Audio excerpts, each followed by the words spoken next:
Mga kapapo, nagbabalik kayong pagmana si Papo G-Boy. Meron tayong napanood kaninang balita at napakagandang balita ito para sa mga kababayan natin sa Pilipinas na nagbakasyon galing sa Israel.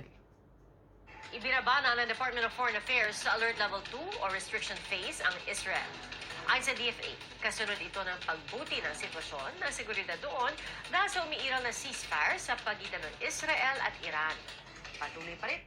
Ibig sabihin mga kapapo, pwede nang bumalik yung mga kababayan natin sa Pilipinas na nagbakasyon lang, pwede na kayong makapasok or makabalik ulit sa Israel dahil nasa alert level 2 na tayo. Thank you so much, palakpakan sa Department of Foreign Affairs natin na binigyan ng action to at syempre nag-recommend naman yung embassy natin sa Tel Aviv na ibaba na ng level 2 yung alert level dito kasi okay naman na dito sa awa ni Lord. Medyo back to normal na po sa Israel. Kaya nagpapasalamat tayo sa Department of Foreign Affairs na makakabalik na yung mga kababayan natin sa Pilipinas kasi alam nyo mga kapapo, yung level 3, hindi po pwede kahit yung mga nagbakasyon sa Pilipinas na may mga trabaho dito, hindi sila pwedeng bumalik sa Israel.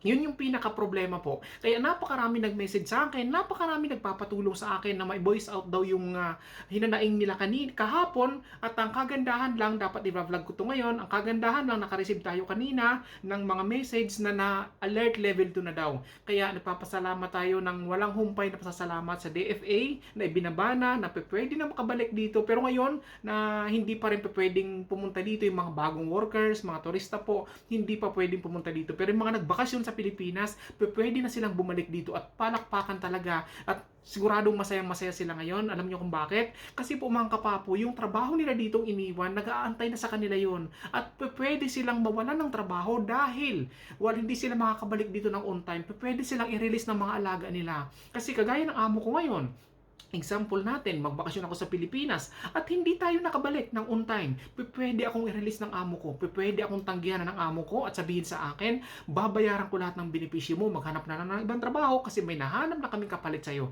Pwede pong mangyari yun. At syempre, nakakaawa naman nating mga kababayan galing sa Pilipinas, lalong-lalo na yung mga matatagal na sa Israel dito na hindi naman ganun kadali maghanap ng bagong trabaho once na bumalik sila dito at mawalan sila ng trabaho, di ba? Kasi yung mga trabaho dito po nila, ng pamahala sa kanila mga alaga nila, napakahirap na mawala sa kanila yung kaya I hope and I pray na magtuloy-tuloy na to at sana makabalik na dito yung mga kababayan natin sa Pilipinas na stranded dyan. Kaya palak-palakpakan pa talaga sa DFA. Maraming salamat po at the same time sa Tel Aviv, embassy natin sa Tel Aviv na nag-recommend para may baba na, di ba? Simple lang po yun. Alert level 3 pero hanggang alert level 2 pero yung level 2 po ang hinihintay ng mga kababayan natin at napakalaking epekto po yan sa mga kababayan natin kasi napakaraming sa akin, sabi niya Papo G-Boy, ang dami namin mga bilis na bayaran. Papo G-Boy, ang dami namin mga binabayaran. Hindi na pwedeng magtagal pa kami sa Pilipinas. Kailangan na namin makabalik dyan. Sabi ko sa kanila, mag-vlog tayo para may voice out natin yung mga hinanaing nyo. Pero thankful na naka-alert level 2 na ngayon. Kaya sa akin mga kababayan sa Pilipinas, pwede na kayo mag-book ng ticket nyo para makabalik na kayo dito, para mag-start na kayo ulit ng trabaho nyo. Kasi okay naman dito, back to normal na. Kaya maraming salamat po. Thank you so much DFA at saka syempre sa ating embassy sa Tel Aviv at syempre kay Lord na okay na dito. Kaya maraming salamat po. Thank you!